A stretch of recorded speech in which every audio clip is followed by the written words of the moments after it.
ما مضرورش، هذا كيشري وكيبيع في السوق. كيشري وكيبيع في السوق، ما مضروش. ما مضرورش. لا ما مضروش. اللي مربي في الدار مربي في الدار هو اللي مضرور، كيقول نعاين العيد نعاين العيد نعاين العيد. دابا العيد ما كاينش، راه مضرور مسكين. مضرور. لا تهرس كاع ماشي تهرس. راه مشى نيشان. كاين مساكين اللي عنده الكريدي ديال العال والكريدي ديال التبان، والمهم هذا الشيء راه ضر فيه الكساب المربي. مربي الاغنام. البياع وشراي يعني هذاك تيبيع ويشري في السوق. مربي الاغنام دابا ما بقاش يفرح الغنم باش يخليها عنده ولا يكسبها. ياك. لا والو. الحولي هذا الصباح هذا صاوم شي وحدين قال لك شرا الحولي ديال 90 تباع ب 58. ولا ديال 90 100,000 هذا الصباح راه تباعوا ب 56 58. وبالنسبه خويا محمد النعجه مثلا النعجه غادي تكون ربي الله يعطينا الغايت. ويلي ملي تلحقوا عليها ثاني في الصداع وداك الشيء، هادشي ديال الماطور داك الشيء ترتاح شي شويه. ويلي بغاينا الغايت لا بغى الله تعالى.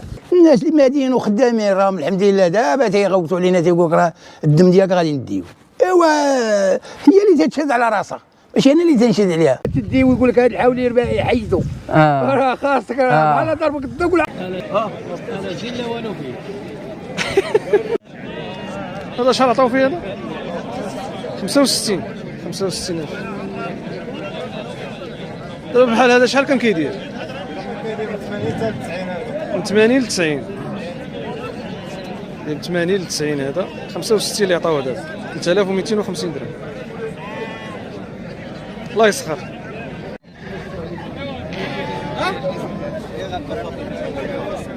شنو هو؟ شحال هذا شحال وصل؟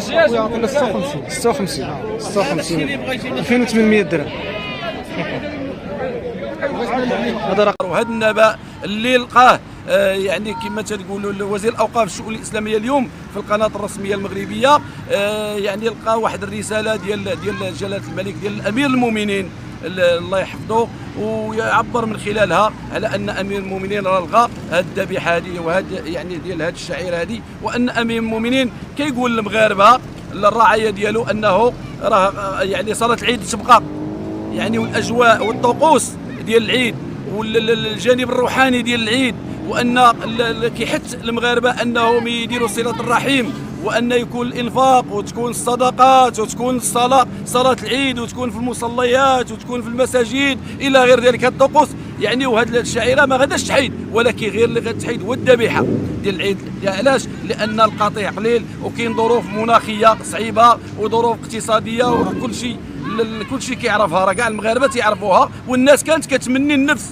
والله العظيم. واحد العدد ديال المغاربه كانوا يمنون النفس ان هذا العيد ما يكونش صراحه. حنا تكلمنا فيها، والفئات العريضه ديال الشعب تكلم فيها، الطبقات المسحوقه يعني انا كتشوف الناس كيفاش كتخرج وكتكلم على الغلاء المعيشه وعلى الغلاء ديال المواد الاوليه، الغلاء ديال هذا الشيء ديال الديسير وهذا الشيء ديال الخضره وهذا الشيء ديال الدقيق الى غير ذلك. فبالتالي الناس اكتوت بنار الغلاء وداك الشيء. فمن خلال ذلك خرجوا الناس كيتكلموا، خرجوا الناس كيعبروا بواحد العدد من المنابر، يتكلموا جمعيات، يتكلموا حقوقيين، يتكلموا هاد الناس ديال حمايه المستهلك الى غير ذلك من عموم المغاربه. فجلاله الملك كالعاده ديالو كنقولوها وكنعاودوها، الله يجازيه بخير والله يحفظه والله ينصره والله يشافيه، انه تيتجاوب مع المغاربه وكيتجاوب مع النبض ديال الشريع وكيتجاوب مع الفئات العريضه المسحوقه والمهمشه والمقصيه. وبالتالي فالقرار اللي خداه هو قرار صائب، وجلاله الملك ما يمكن له ياخذ الا القرارات الصائبه الحمد لله. ويعني هو اخر واحد يعني اللي كما كانوا كيديروا المسح. بالتالي بحيث كتكون نقاشات في الحكومه، كتكون نقاشات في مستوى المجالس، نقاشات ديال الشعب، ولكن في الاخير كيبقى الامر لجلاله الملك اللي هو الله يحفظه، اللي هو ضامن الوحده ديال البلاد وضامن الاستمراريه ديالها، هو اللي جمع المغاربه جميعا. وفي الحقيقه يعني انا غنتكلم كمواطن مغربي، كمواطن ولد الدار البيضاء ولد المنطقه ديال سيدي مومن ولد الحي الشعبي. فجلاله الملك ملي جا العرش كنشوفوا فيه واحد الملك ديال الفقراء، واحد الملك شعبي، واحد الملك اللي قريب من الدراوش ومن نبض الشعب. وشنا كيفاش ملي كان امير المؤمنين كيفاش كان ولي العهد، وكيفاش كان يستقبل الناس، وكيفاش كان يستقبل المعاقين، وكيفاش كان يعطيهم الكريم، وكيفاش كان يصيفط الناس الحج ويصيفط الناس العمره ويصيفط واحد الرجل حنين، واحد الرجل صراحه كتحس به وكتشوف فيه في الملامح ديالو واحد من الشعب، واحد الانسان تيحشم. عيد الاضحى ما كاينش الغاء عيد الاضحى، الاضحى غيبقى. غنمشيو نصليو صلاه العيد، وسيدنا غيصلي صلاه العيد وغيذبح هو الحولي، والامام ديال الجامع غيذبح الحولي.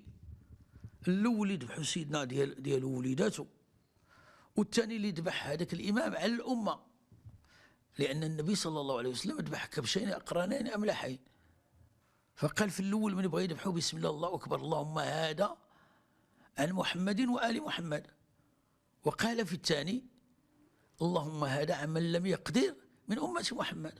فكاع اللي ما قدش يذبح ما يشريش، حتى ما خرج كاع الالغاء.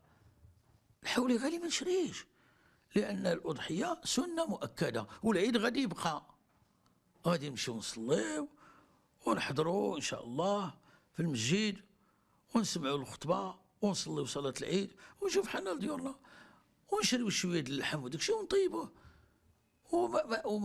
يعني ما نكلفش نفسي، ما عنديش. دابا الحولي اللي كان كيدير هذه واحد 5 سنين ولا 4 سنين 1500 درهم، كيدير اليوم 4000 درهم.